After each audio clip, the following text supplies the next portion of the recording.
Depois de alguns problemas pessoais envolvendo Dinastia, vocês me pediram muito pra eu retornar aí a falar sobre a série, então eu ouvi o que vocês falaram e tava tentando fazer um retorno faz algumas semanas, mas dessa vez eu consegui, e hoje eu vou falar do episódio 15, 16 e 17 nesse vídeo, e no próximo vídeo que eu vou fazer eu vou falar do 18, 19 e 20. E calma, vai ter mais alguns vídeos falando sobre o final, sobre teorias, mas tudo isso vai depender de vocês. Se vocês querem mais vídeos de Dinastia, comenta muito lá embaixo, coloca quero vídeo de Dinastia, fala sobre teorias pra nova temporada, fala sobre o final da terceira. Coloca tudo lá nos comentários, porque isso sempre ajuda. Não se esquece de deixar o seu like também, que ajuda demais. Então se vocês querem apoiar esse conteúdo, vai fazendo isso. Então deixa o like, se inscreve no canal se você é novo e comenta muito lá embaixo, que eu prometo fazer vários vídeos da série. Vamos lá então falar sobre ela.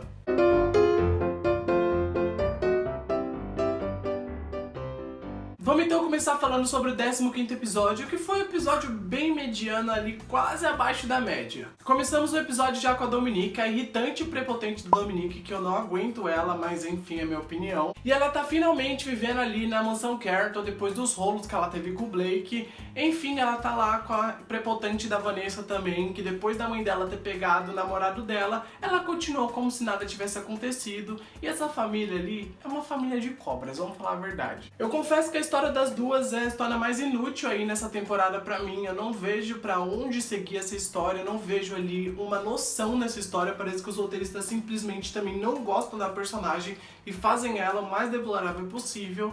E é isso aí. Nesse episódio, elas meio que começam a desenvolver um reality, parecendo o reality das Kardashians, sobre a vida delas. É um reality bem fútil do jeito que elas são, e eu não esperava nada menos. A gente teve depois mais uma festa na mansão também nesse episódio, acho que não era tão necessário. Já contamos aí, eu pelo menos fiz minhas contas já de 25 festas só nessa temporada, então bastante festa, né? E como sempre, uma pessoa que eu esperava desenvolvimento nesse episódio acabou não tendo, foi o Sam, que virou ali um palhaço pra esse reality show das duas, e simplesmente não desenvolveram nada do enredo dele. E a parte mais agradável do episódio, né, porque todas as partes de Fé e Liam são agradáveis, foi realmente o casal da Fallon e o Liam, e esses dois são incríveis juntos. Os dois foram os pais que o Connor merecia, e depois de muito desentendimento com a Fallon durante o episódio e até ali subir no lugar alto, o Connor ali começou a entender um pouquinho o lado da Fallon, a Fallon entendeu um pouquinho o lado do Connor, juntou o Liam nessa maçaroca e os três ali até foram ter uma noite divertida na cidade. Então eu gostei do desenvolvimento dessa família que eu não queria, não esperava, mas acabei ali me apaixonando pelos três juntos. E eu até entendo o lado da Fallon, ela até se expressou bem nesse episódio. Ela tem medo de ser uma boa mãe, primeiro porque ela nunca teve um filho, e segundo porque ela nunca teve uma boa mãe. Então esse medo que ela tem é compreensível e a gente entende o lado dela. E eu acho que só por a Fallon ter esse sentimento de não ser uma boa mãe, já é uma coisa que torna ela uma boa mãe, porque ela não quer ali fazer o Connor passar pelo que a Heidi fez ele passar. Então é interessante ver como que a Fallon trata esse sentimento maternal dela, que era uma coisa que eu não esperava, mas ela fez ali uma coisa muito boa acontecer para nós espectadores, ver que ela tem um coração de mãe ali dentro dela.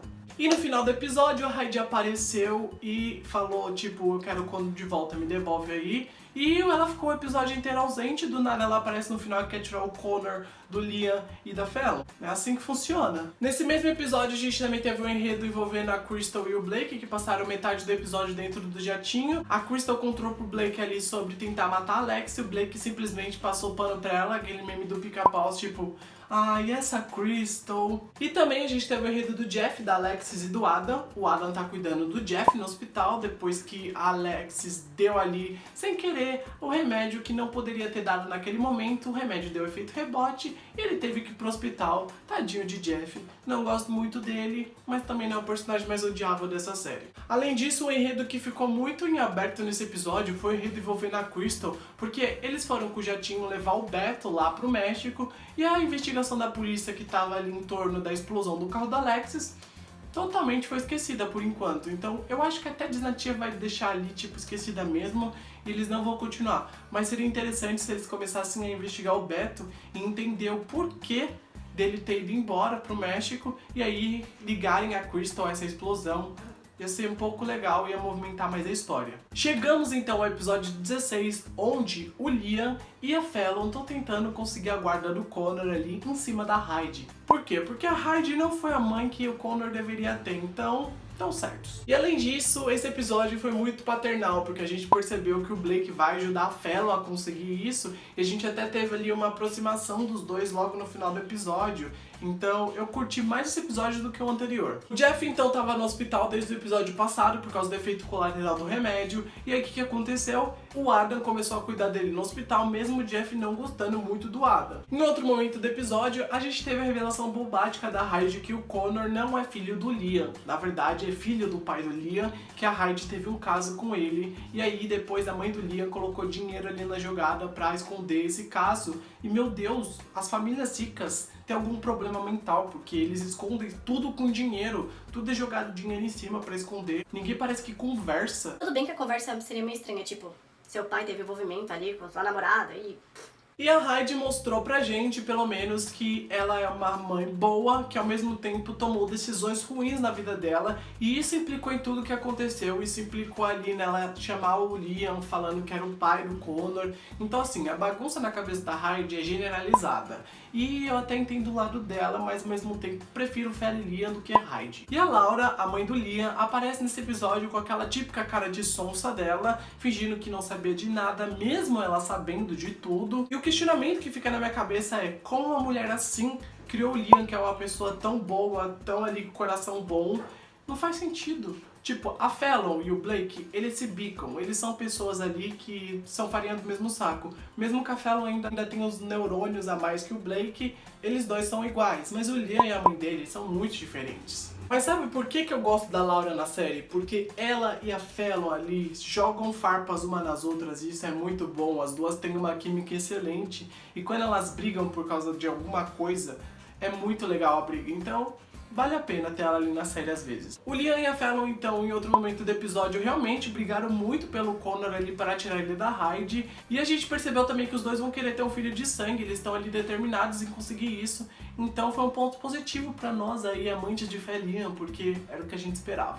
Em outro momento do episódio, a Crystal foi se redimir do passado de tudo que ela já fez. E aí ela foi lá no confessionário e quando ela foi, o que aconteceu? Ela se envolveu com o padre. Era o que eu não esperava. Se envolver com o padre, pelo amor de Deus, né, Crystal? Aliás, o motivo da Crystal ficar com o padre, na verdade, foi porque ela descobriu que a Laura e o Blake ficaram juntos em um momento. Então, até que é justificável ao mesmo tempo que não, porque os dois estão errados. Mas, sei lá, essas famílias ricas, como eu já disse, têm problemas mentais. Então, às vezes eu não julgo. Mas o que mais me assusta nisso é saber que a Crystal tá traindo o Blake. E o Blake, ele, pra conseguir o que ele quer, faz coisas ali que a gente nem imagina. Então imagina o que ele pode fazer com o padre, dar um sumiço com o padre, mandar ele pro monastério Buda, sei lá, tô zoando. Enquanto isso também nesse episódio o Sam teve uns rolos ali com o Remy, foi uma coisa assim que trouxeram ele pra história e ficou ali jogado, mas pelo menos o Sam teve um desenvolvimento, enquanto a Kirby foi jogada ali como uma amiga do Sam, que dava os conselhos certos, e o Sam não queria ouvir. Parece que os roteiristas não sabem onde posicionar a Kirby, parece que ela meio que é um chaveirinho dos outros personagens, ela serve só pra dar conselhos ou pra causar com alguém, mas ela não tem o enredo si dela. Só naqueles episódios que ela foi pra aquela comunidade, mas enfim, terminou em um episódio o negócio, nem desenvolveram direito, e ficou por isso mesmo. Enquanto o enredo dela com o Adam, que era aquele rolo dos dois terem um relacionamento, também foi meio que deixado de lado e ela tem poucas cenas com ele. Então eles estão desenvolvendo isso muito picadinho e eu espero que numa quarta temporada eles coloquem um enredo um pouco maior, porque a gente sabe que a temporada vai acabar agora. Eu acho que podia trocar o enredo da Dominique e da Vanessa pelo enredo da Kirby, que eu ia gostar muito mais, porque Dominique e Vanessa já me encheram a paciência. Enquanto isso, para terminar o enredo desse episódio, a gente viu que o Jeff tá com insuficiência hepática, então ele precisa de um fígado e quem tem ali compatibilidade com o fígado é o Adam. Então, pra não ser entregue, porque se o Jeff morrer, o Adam é entregue ali, que ele tem todos os arquivos sobre o envenenamento, o Adam acaba fazendo um transplante, mesmo ele já tendo feito o transplante antes, e ele tava meio tipo, eu posso morrer, porque quando a gente faz um transplante, o segundo geralmente pode matar a pessoa. Mas mesmo assim ele fez, e até que saiu bem. E chegamos ao episódio 17, que foi o mais agitado dessa leva de episódios, e trouxe ali a Laura tentando separar o nosso Felian, sim, e ela colocou o Blake no meio disso. A Laura propôs pro Blake que se ele conseguisse separar a Fallon e o Liam, ela ali assinaria os papéis para o Blake conseguir a Carrington Atlantic de volta. E claro, o Blake ama poder, ele ama empresas, ele ama dinheiro e ele não ia recusar isso. E aí a gente percebeu que durante o episódio parecia que o Blake tava plantando a semente da dúvida ali na cabeça do Liam sobre a Fallon estar com o Coltrane, coisa que nunca aconteceria, porque claro, os dois já ficaram juntos, mas hoje em dia eles são só amigos. A Fallon nem pensa mais no Coltrane porque ela ama muito o Liam. E tudo isso acabou levando a Fallon e o Liam a uma briga na festa do Coltrane. E aí eu fiquei pensando, meu Deus, essa briga foi feia mesmo. Só que depois a gente descobre que na verdade foi tudo uma farsa, porque os dois estavam trabalhando junto com o Blake pra enganar a Laura. Aí eu falei, isso eu não esperava, a Dynasty realmente me surpreendeu aí. Eu sei que Felian tá mais forte do que nunca, principalmente depois de tudo que eles lutaram pelo Connor ali, e ninguém consegue separar os dois. A gente viu que o Liam e a Fallon estavam trabalhando com o Blake pra eles conseguirem a assinatura da Laura, e ao mesmo tempo ali fingir que estavam brigando, separados, porque aí o Blake conseguiria o que ele queria. Mas a Laura tava meio que um passo à frente deles e sabia um pouquinho do que tava acontecendo, porém eu ainda acho que isso vai ser resolvido logo logo, porque a Laura não é tão inteligente quanto o Blake e a Fallon são, então... Em outro momento do episódio, a Crystal e o Padre Caleb continuaram naquelas coisinhas ali que eles estavam fazendo, mas a Crystal falou, não, acho que a gente tem que parar, tá errado o que a gente tá fazendo. Só que era mentira, né, gente? A gente sabe que não ia ser tão fácil assim, e os dois voltaram ali no que eles estavam fazendo. Só que o que a Crystal não esperava é que o Adam ia ver o que aconteceu. Então, Adam sabe sobre a Crystal e o Padre Caleb. E agora? E continuando a história do episódio passado sobre o Sam e o Remy, dessa vez aí aconteceu uma coisa que eu não esperava. Na verdade eu esperava porque a Kirby sempre avisou, mas o Remy meio que aproveitou da fragilidade do Sam e deu ali uma passada de perna nele, e a Kirby tava sempre lá falando, olha, não curto muito ele, olha, eu acho que ele não é legal. E o Sam nunca deu ouvidos pra ela, e ela tava mega certa. Ela viu no Remy o que o Sam simplesmente não viu, e agora os dois meio que brigaram ali. Essa amizade vai voltar porque eu já assisti os seus episódios, mas eu sempre soube que a Kirby tava certa. Ela é a única que sabe o que tá fazendo ali, porque depois que ela saiu daqueles momentos ruins que ela teve nos episódios anteriores, ela parece que abriu os olhos pras coisas e tá mais centrada. E eu quero muito desenvolver o enredo dela nos próximos episódios, então... Me conta o que vocês acharam, eu fiz aí uma análise sobre esses 3 episódios, tentei falar um pouquinho mais rápido pra também não ficar muito longo e dei uma reduzida em alguns enredos, mas tentei falar o máximo possível pra vocês. Se vocês gostaram, deixa o seu like aqui embaixo que me ajuda muito, se inscreve no canal se você ainda não é inscrito e não esquece também de me seguir nas redes sociais. Então, vão lá, os links estão na descrição, é muito fácil, muito rápido, vai lá. Comenta muito também aqui embaixo o que você achou desses episódios, coloca aí seu chip, quem você gosta, quem você não gosta, Felian, coloca tudo. Um grande beijo, abraço, até o próximo vídeo e tchau, gente.